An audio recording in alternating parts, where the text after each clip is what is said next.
Friends, ఈరోజు మనం కొబ్బరి రవ్వ లడ్డు ఎలా చేసుకోవాలో చూద్దామండి. ఇది పచ్చి కొబ్బరి అండి. నేను హాఫ్ తీసుకున్నాను. అది మిక్సీలో వేసి ఒక ఇలాచీ వేసి నేను ఆడించి పెట్టుకున్నాను. సో దానికోసం సూజీ రవ్వ అంటారండి, 1 కప్ తీసుకున్నాను. ఇది హాఫ్ కప్ షుగర్ అయితే సరిపోతుందండి. స్టవ్ మీద ప్యాన్ పెట్టి నెయ్యి వేసుకొని వేడి చేసుకోవాలండి. ఇప్పుడు ఇందులో మనము ఆడించి పెట్టుకున్న కొబ్బరి అంతా వేసేస్తాము. ఈ పచ్చి కొబ్బరి అంతా పచ్చి వాసన పోయి కమ్మగా వాసన వచ్చే వరకు వేయించుకోవాలి. అయితే వేగిందండి. ఇందులో మనం కొద్దిగా పాలు పోసుకున్నాం, జస్ట్ ఇది బైండింగ్ కోసం మాత్రమే.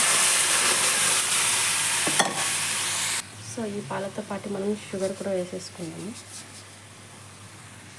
సో ఇదైతే వేగుతూ ఉంటుందండి. ఇది ముద్దగా అవ్వాలి. అంతలో మనం రవ్వని వేయించుకున్నాం నెయ్యిలో. ఇప్పుడు పక్కన ఇంకో ప్యాన్ పెట్టుకొని అందులో మనం తీసి పెట్టుకున్న సూజీ రవ్వని మనం గీ వేసి బ్రౌన్ కలర్లో వేయించుకోవాలి, లైట్ బ్రౌన్లో.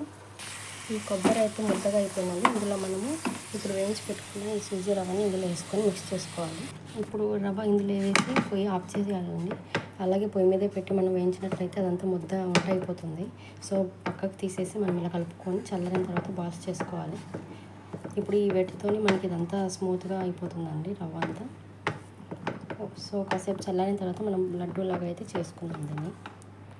సో ఇదైతే చల్లారిపోయిందండి. మనం ఇప్పుడు దీన్ని లడ్డూ లాగా చుట్టుకుందాము.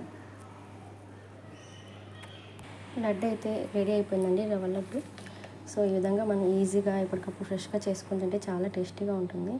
ఈ ఈజీగా అయిపోయే రెసిపీస్లో ఏదైనా ఉందంటే అది ఇదేనండి. చాలా టేస్టీగా ఉంటుంది. నచ్చితే మీరు కూడా ట్రై చేయండి.